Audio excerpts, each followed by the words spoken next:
Muito bem, na sequência, Deus é a fonte da intrepidez. Intrepidez, nós vimos, é a coragem, é a ousadia, é a firmeza no testemunho. Isso é intrepidez.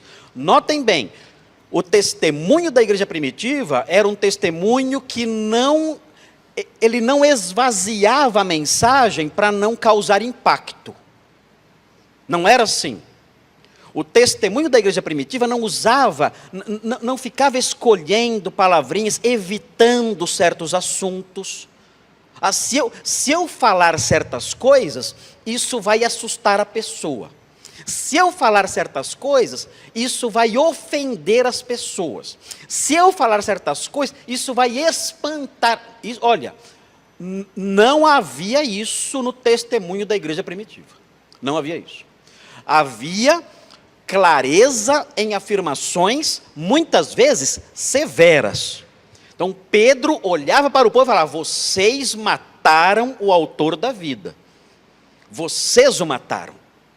Vocês mataram aquele a quem Deus ressuscitou. Vocês precisam se arrepender.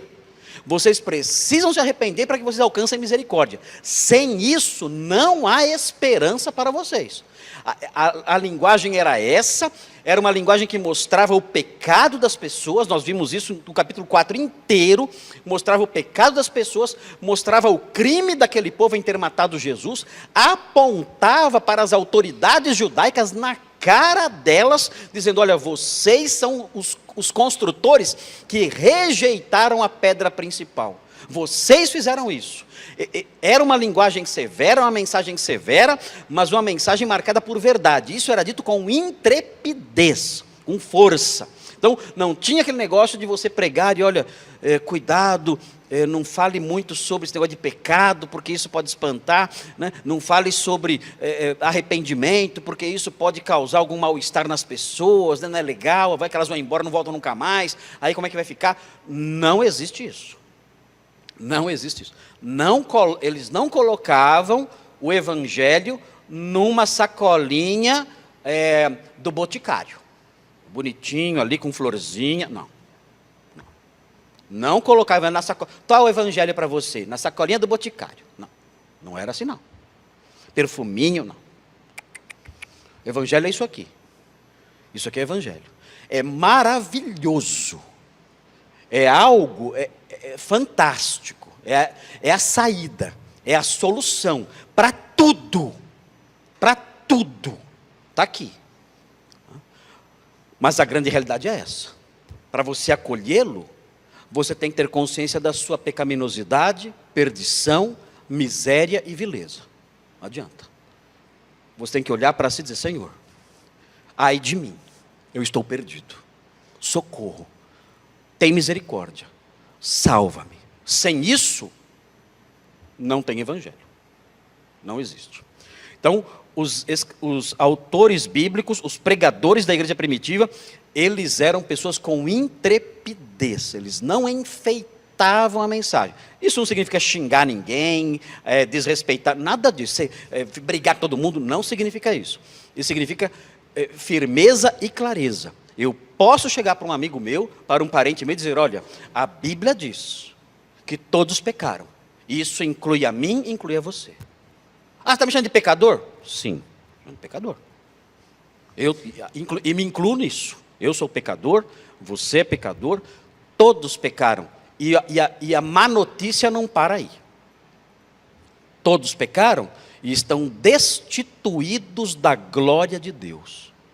Não importa o que dizem por aí, o fato é esse. Você está separado da glória de Deus, eternamente, para sempre.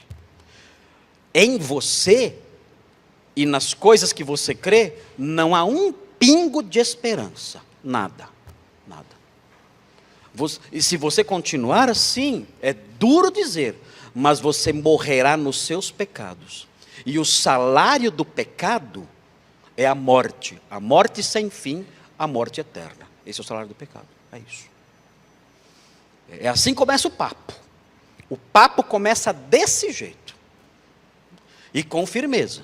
Olha, é assim, lamento, eu tremo ao dizer isso, eu me entristeço ao dizer isso. Deus sabe o quanto meu coração treme ao falar essas coisas para você, porque eu gosto de você, eu amo você, você é meu amigo, você é meu parente, eu conheço você há muitos anos. Dói em mim dizer isso, mas é a terrível realidade. Aí você quer que eu faça o quê? Você quer que eu quero que você faça o quê? Eu vou dizer o que você tem que fazer. A Bíblia diz que nós pecamos, mas Deus enviou o seu Filho para sofrer as consequências da nossa culpa. O salário do pecado é a morte. Quem trabalhou para receber o salário fui eu, mas quem recebeu o salário foi Ele. Eu pequei, Ele morreu. Agora, se eu crer nele, a substituição dele me beneficia. Se eu não crer, a substituição dele não me beneficia. Só há um jeito. Se você crer nele, a substituição dele na cruz vai beneficiar você. É assim. Não tem outro jeito. Mas como é que eu creio nele? Olha, a fé cristã, a fé de que Paulo fala, ela se expressa, um versículo que mostra o modo como ela se expressa, é aquele versículo que diz, aquele que invocar o nome do Senhor será salvo. Essa fé se expressa assim. Quando eu vejo que não há recursos em mim, eu digo, Senhor, salva-me, só o Senhor pode me salvar.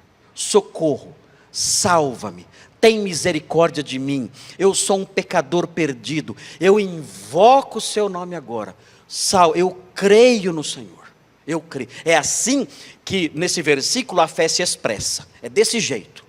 Eu creio no Senhor, então eu clamo, salva-me. E Ele então, a Bíblia diz, todo que invocar será salvo. É assim que a fé se expressa.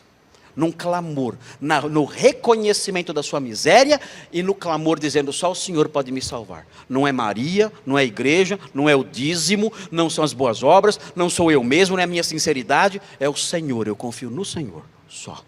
Socorro, socorro, socorro, ai de mim, eu estou perdido, socorro. Só o Senhor é minha esperança.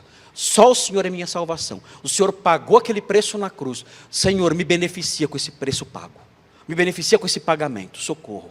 Eu não tenho outro caminho. Eu cheguei numa parede e não dá para andar mais. Só o Senhor é a saída para mim. Socorro, salva-me. É isso.